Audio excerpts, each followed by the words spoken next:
Hello students, my name is Geetanjali Andheria. Welcome to Step Up Academy. याद रखिए, मेहनत आज, सफलता कल। कुछ शब्दों के साथ आज हम प्रारंभ करते हैं अपना शब्द विचार। करत करत अभ्यास के जड़मती होत सुजान, रसरी आवत जात ही सिल पर होत निशान। इन्हीं पंक्तियों के साथ अभ्यास करते हैं शब्द विचार का। जैसा कि आप देख पा रहे हैं, शब्द विचार को देखने के बाद ये दिमाग में आ जाता है शब्द विचार, किन शब्दों पर विचार हो रहा होगा, किन शब्दों को हम पढ़ने वाले होंगे। तो आज जो पढ़ने वाले हैं उसमें शब्द किस तरीके से आए हैं हमारे वातावरण में, हमारे रोज के बोलचाल में, किन शब्दों का प्रयोग हम करने लगे हैं, कौन विदेशी शब्द है, कौन से क्षेत्रीय भाषा के हैं, कौन से देशज हैं, कौन से तत्सम है, तद्भव है। इस प्रकार के विभिन्न शब्दों का परिचय और उन पर विचार करेंगे हम शब्द विचार में। तो आइए देखते हैं कि शब्द विचार पढ़ने से पहले मैं आपको बताना चाहूंगी वर्ण क्या है। वैसे एक शॉर्ट वीडियो में वर्ण की परिभाषा, वर्ण के प्रकार गए हुए हैं, आप देख सकते हैं। एक बार मैं उसकी पुनरावृत्ति करना चाहूंगी कि वर्ण क्या होते हैं। वर्ण भाषा की सबसे छोटी इकाई होते हैं जिनको तोड़ा नहीं जा सकता, जो कि स्वतंत्र होते हैं, इनको आप तोड़ नहीं सकते हो। तो वर्ण वही होते हैं भाषा की सबसे छोटी इकाई, वर्णमाला। जहां वर्ण व्यवस्थित क्रम में जम जाते हैं उसको कहते हैं वर्णमाला। आपने बहुत छोटी क्लास में, नर्सरी, एलकेजी, यूकेजी में देखा होगा, आपकी किताबों में वर्ण बड़े व्यवस्थित होते हैं, छोटा बड़ा बड़े क्रम से लगे होते हैं। फिर आपने काखा गागा देखा है कि 5 अक्षर लगे होते हैं। यही होती है वर्णमाला। जैसे माला मोती पिरोते हैं और माला सुंदर लगने लगती है, ऐसे ही वर्ण पिरोए जाते हैं और पूरी वर्णमाला बन जाती है। ये तो हो गई वर्णों की बात। अब शब्द कैसे बनते हैं, तो जैसे मैंने आपको मिलाकर बोल दिया कि आप यहां पर देखिए कि का, म और ला। अब इसमें मैं हलन नहीं लगाऊंगी, नहीं लगाने से ये होगा कि इसमें आ छुपा हुआ है। हम सीधा लिखते हैं यदि क, म और ला, और बोल देते हैं कि इनसे कौन सा शब्द बनेगा। तो आप तीनों अक्षरों को जोड़ देते हो और आप बना देते हो कमल। इन वर्णों के मिलने से, जब ये वर्ण व्यवस्थित होकर मिल जाते हैं आपस में, तो वो बना देते हैं पूरा का पूरा शब्द। जब ये शब्द आपस में मिल जाते हैं, बहुत सारे शब्द भी जब व्यवस्थित होने लगते हैं, तो बना देते हैं वो वाक्य। कमल खिलता है, ये एक वाक्य बन गया। और भी आप इन शब्दों को जोड़ दो तो तालाब में कमल खिलता है। तो ये हमारी परिभाषा यहीं से हो गई, जहां से हमने बनाना शुरू किया कि वर्णों से मिलकर बन जाते हैं शब्द, और शब्दों का जब व्यवस्थित क्रम आ जाता है तो बन जाता है पूरा वाक्य। और ये वाक्य ही हमारे भावों को क्या कर देते हैं, व्यक्त कर देते हैं। हमारे भावों को, मन के विचारों को व्यक्त करने के लिए माध्यम ही हमारा भाषा है, और ये भाषा वर्णों से और शब्दों से मिलकर बनी। और ये शब्द हमारे इसमें वाक्य में जब आ जाते हैं, एक व्यवस्थित क्रम ले लेते हैं, तो ये क्या बना देते हैं, ये वाक्य बना देते हैं। तो इस तरीके से यहाँ पर आपने वर्ण, वर्णमाला और शब्दों को जाना। अब देखते हैं कि शब्द विचार में ये क्या है, कि शब्द विचार के अंतर्गत वर्गीकरण कैसे हुआ है शब्दों का। तो कुछ शब्द आए हैं उत्पत्ति के आधार पर, कुछ हैं रचना और बनावट के आधार पर, प्रयोग के आधार पर और अर्थ के आधार पर। उत्पत्ति के आधार पर, जैसा कि आपको समझ में आ रहा है कि उत्पत्ति मतलब जहां से शब्दों की उत्पत्ति हुई है, शब्द जन्म हुआ है, जहां से निकल कर आए हैं। तो उत्पत्ति के आधार पर 4 भेद हैं, तत्सम, तद्भव, देशज और विदेशी शब्द होते हैं। इनको विदेशज भी कहते हैं। तद्भव, तत्सम हम बहुत सुनते हैं, संस्कृत में सुनते हैं, हिंदी में सुनते हैं, पर ये तत्सम और तद्भव में हम हमेशा भ्रमित हो जाते हैं। हम सोचने लगते हैं यदि हमें चक्षु दे दिया तो ये तत्सम होगा या तद्भव होगा। फिर हमें दे दिया कि कंठ, हम किस में जाएंगे, ये तत्सम होगा तद्भव होगा। तो कभी हम तत्सम बोल देते, कभी तद्भव बोल देते। इसमें भ्रमित होने की आवश्यकता नहीं है। मैंने आपसे कई बार कहा है कि जब भी आप किसी भी शब्द को पढ़ो, उसको याद करने की कोशिश करो, उसकी परिभाषा लेने की कोशिश करो, तो सबसे पहले उस जो वो शब्द है, उस शब्द की परिभाषा अपने आप से बना लो। बहुत आसान हो जाता है। फिर बनाई हुई परिभाषा को उठा लो, देखना आपकी परिभाषा और जो परिभाषा मानक है वो कितनी मिलती जुलती होगी, और आपको समझ में भी आ जाएगी। तो वही हम लेते हैं तत्सम, तद्भव, देशज और विदेशज। तो ये शब्द क्या हैं, किस तरह के हैं, कैसे इनको याद करेंगे, और कौन कौन से शब्द या कौन कौन से ऐसे शब्द हैं जो हमारी बोलचाल की भाषा में आ चुके हैं, उनको हम देखेंगे। तो ये है उत्पत्ति के आधार पर, मतलब शब्दों की उद्भव, उत्पत्ति यहाँ से हुई है। इसलिए इनको नाम दिया गया है उत्पत्ति के आधार पर। अब देखिए तत्सम को कैसे याद करेंगे। तत् धन सम। तत् मतलब होता है उसके और सम मतलब होता है समान। उसके समान, उसके समान क्या? अब उसके किसके? जहां से हमारी भाषा की उत्पत्ति हुई है, तो वहीं से तो वर्णमाला आई है, वर्ण आए हैं। तो वो उत्पत्ति कहाँ से हुई है सब जानते हैं। संस्कृत हमारी जननी, हमारी भाषाओं की जननी है। तो जो तत्सम की बात हो रही है वो हो रही है संस्कृत के शब्दों की। उसके समान संस्कृत के शब्द तत्सम शब्द कहलाते हैं। तत्सम शब्द जो होते हैं वो क्या होते हैं? संस्कृत के शब्द होते हैं, इसलिए इनको कहते हैं तत्सम। उद्भव जरूर नहीं लिया, उद्भव फिर हम हिंदी में लेते हैं। तत्सम, सम। और एक और बहुत आसान है, मत जाइए अब सम की समान की तरफ। मैं तो ये मानती हूँ कि संस्कृत में ये है ना, सम धन कृत, आ गया ना सम। ये हो गया मेरा याद करने का तरीका। नहीं जाना है कि तत्सम मतलब उसके समान। उसके समान हम किसके समान मानेंगे? फिर हम वहीं के वहीं भ्रमित हो गए, क्या हिंदी के समान या संस्कृत के समान। तो एक और आसान सा तरीका है याद करने का कि जिसमें आपको सम लगा हुआ दिख जाए, बस जो आपने सम देखा है वही हम संस्कृत का उपसर्ग ले लेते हैं कि यहाँ से ये सम और मतलब संस्कृत तोड़ देते हैं, सम और कृत। तो जहाँ सम आ जाता है वो है संस्कृत, और जहाँ तद्भव जिसका उद्भव हुआ, तो किससे उद्भव हुआ? संस्कृत से। जो उत्पन्न हुई, कौन हुई? हिंदी भाषा। सम जहां आता है वो तत्सम अर्थात संस्कृत। तद्भव जिसका उद्भव की बात हो जाती है अर्थात हिंदी। हुआ ना आसान याद करना? तत्सम और तद्भव को अब आपको भूलना नहीं है। तो तत्सम संस्कृत वाले शब्द हो गए जो हिंदी में प्रयोग होने लगे हैं। अब हमारी बोलचाल की भाषा में संस्कृत तो रही नहीं, तो संस्कृत के कुछ जो शब्द हैं वो बहुत कुछ हमारी हिंदी भाषा में सम्मिलित हो गए हैं, है ना। हम बोलने लगे, हम नेत्र भी बोल देते हैं। आप जरा अपने नेत्रों को तो खोलिए, अब उससे आप किसी भी तौर पर कह रहे हो, व्यंग्य के रूप में कह सकते हो, लेकिन आखिर आपने इस्तेमाल तो किया नेत्र का। तो क्या है ये? जो शब्द संस्कृत से हिंदी में प्रयुक्त होने लगे हैं तत्सम ही है, लेकिन आजकल बोलचाल की भाषा में हिंदी में आ गए हैं, वो तत्सम है। फिर जैसे अग्नि, आम्र, मात्र, दिवस। हम दिवस बोल देते हैं। हम दिवस कैसे बोल देते हैं? शिक्षक दिवस, मातृ दिवस। मातृ दिवस भी होता है, हम बोलते हैं, बिल्कुल बोलते हैं मातृ दिवस। मातृ दिवस, शिक्षक दिवस, मातृ छाया लिख देते हैं। कई घरों में सामने लिखा होता है मातृ छाया।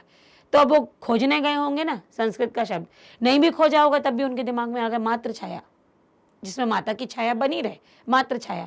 तो हुआ ना कि हमने उसे हिंदी में प्रयोग में ला लिया। अग्नि भी हम कहते हैं, जब भी हम हवन करते हैं, वैसे तो पंडित हमारे हिंदी में बोलते रहेंगे, लेकिन जब वो प्रज्वलित करेंगे तो वो कहते हैं अग्नि प्रज्वलित की जाए।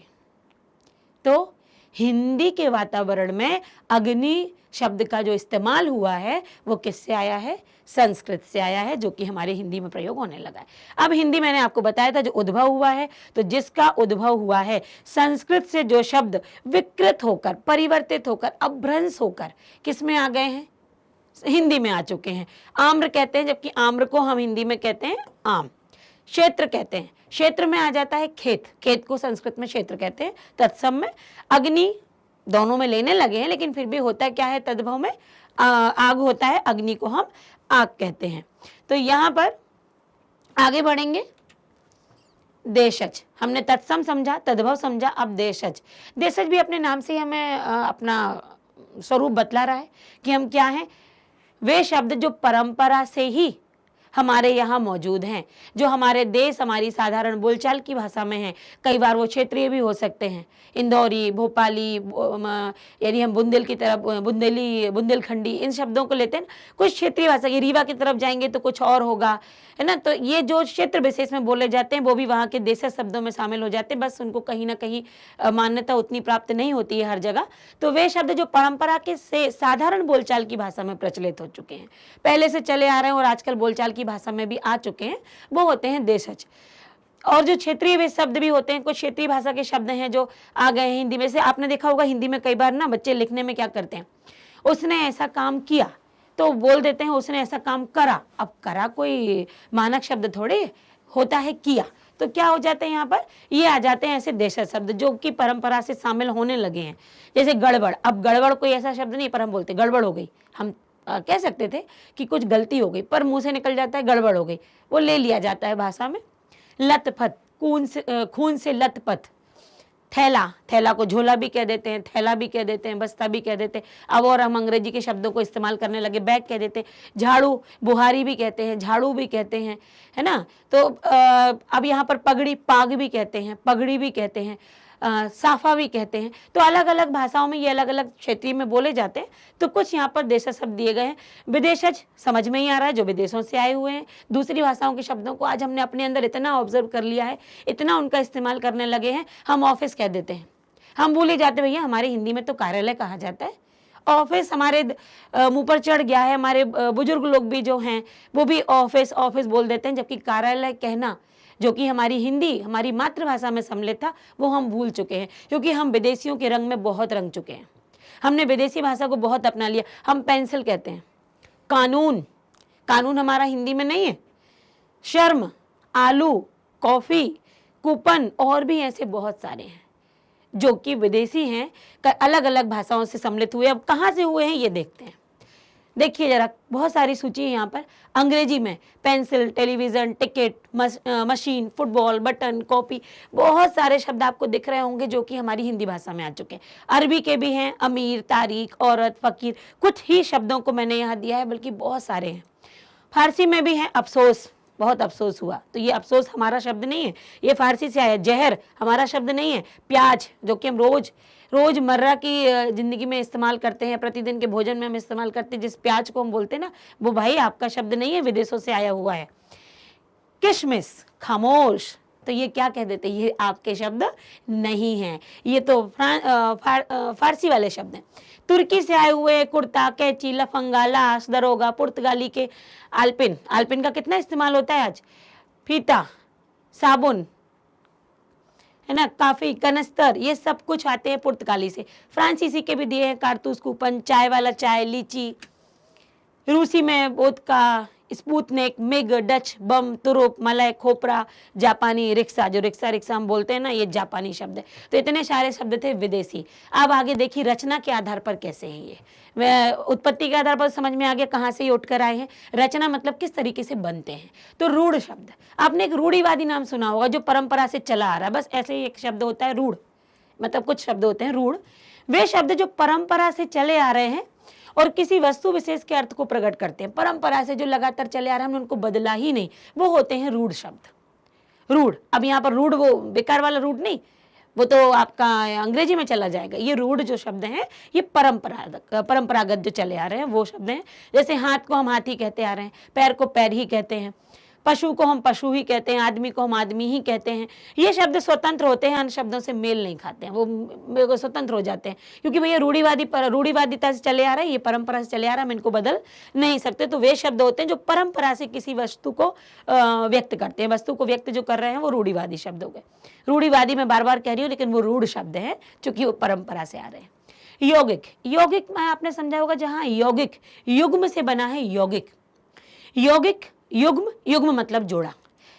ऐसे शब्द जो कि दो भागों में बंट सकते हैं, या यूं कहें योग का अर्थ होता है जोड़ा। जैसे मैंने कहा ना, योग जो बनता है वो युग्म से भी बनता है, तो ये हो गया जोड़ा।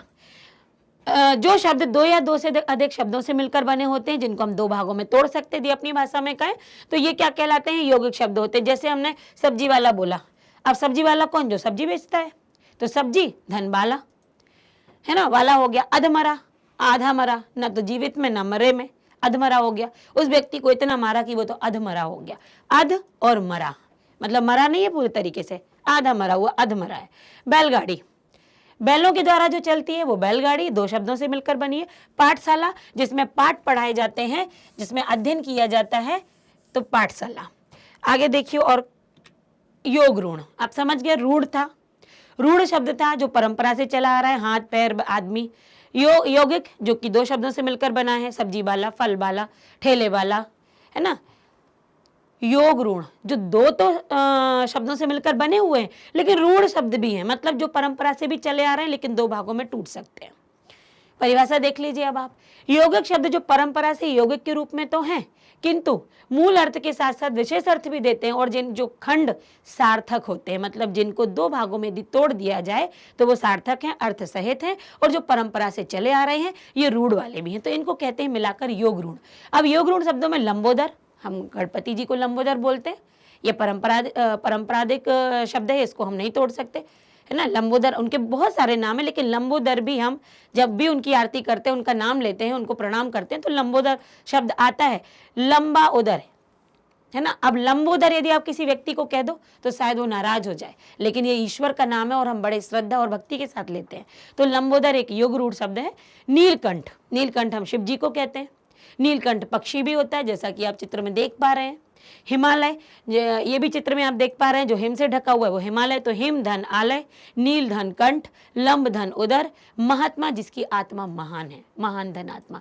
तो ये रूढ़ भी हैं, यौगिक भी हैं, मतलब युग में भी हैं, इसलिए इनको योग रूढ़ कहेंगे। आगे देखते हैं प्रयोग के आधार पर। प्रयोग के आधार पर क्या होगा, हम किस तरीके से उनका प्रयोग करते हैं, विकारी और अविकारी। विकारी वो होते हैं जिनमें विकार उत्पन्न हो जाता है, जो जल्दी से गुस्सा हो जाते हैं, जल्दी से परिवर्तित हो जाते हैं, हम अपना रूप बदल देते हैं, विकारी।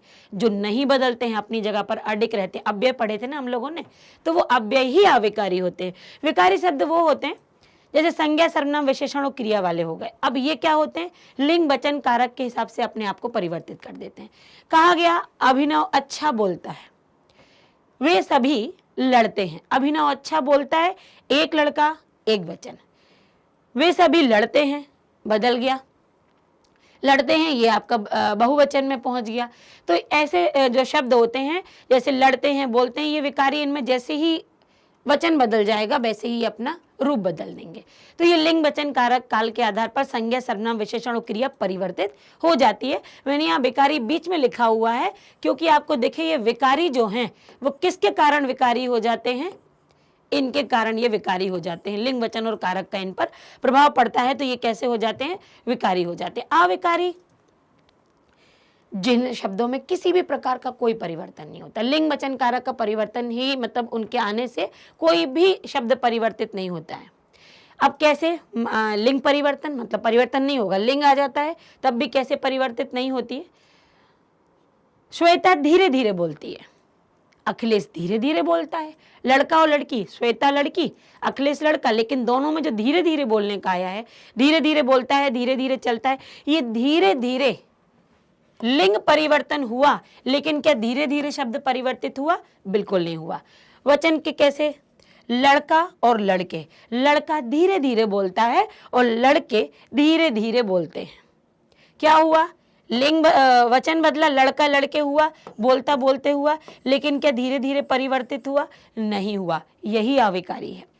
कारक, लड़के ने धीरे धीरे बोला, लड़कियों को धीरे धीरे बोलने दो। क्या हो गया, कारक एक में ने, एक में को, लेकिन क्या धीरे धीरे बदला। तो लिंग वचन कारक के आधार पर जो ये धीरे धीरे शब्द है, मंदम मंदम जिसे कहते हैं, शनै शनै जिसे संस्कृत में कहते हैं, ये परिवर्तित नहीं हुआ। तो यही वो शब्द होते हैं जो अविकारी होते हैं।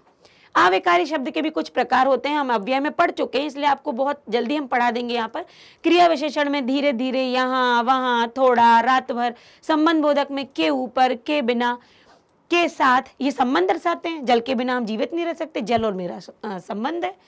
के साथ, मैं अपने भाई के साथ जाती हूँ, भाई और मेरा संबंध है, हम साथ में जा रहे हैं। के ऊपर, मैं छत के ऊपर बैठी हूँ, छत पर बैठी हूँ ना, छत के ऊपर बैठी हूँ, संबंध है। विस्मय आदि बोधक तो ये सबको पता है, छी, अरे, वाह, हट, तो ये क्या हो जाते हैं, विस्मय आदि बोधक, जहां पर हम आश्चर्य, शोक, विषाद, घृणा की बात करते हैं। समुच्चय बोधक जोड़ देते हैं, जो दो वाक्यों को जोड़ देते हैं, और, किंतु, परंतु, की, तो ये क्या हो जाते हैं। इनको मैंने इतनी जल्दी में इसलिए पढ़ाया आपको क्योंकि ये अविकारी शब्द हम पहले ही अव्यय में पढ़ चुके हैं। इन सभी का ज्ञान तो मेरे छात्रों को पहले ही है। तो आगे देखते हैं, अर्थ के आधार पर जो विकारी, निरर्थक और सार्थक, ये भी अपना अर्थ व्यक्त कर रहा है। निह धन अर्थक, मतलब अर्थ का अभाव। निह का अर्थ होता है अभाव, अर्थक मतलब अर्थ, जहां अर्थ का अभाव हो, मतलब जिस शब्द का अर्थ ना निकले वो है निरर्थक। जैसे बोल देते ना, अरे वो चाचा जी आए, जरा पानी वानी लाना।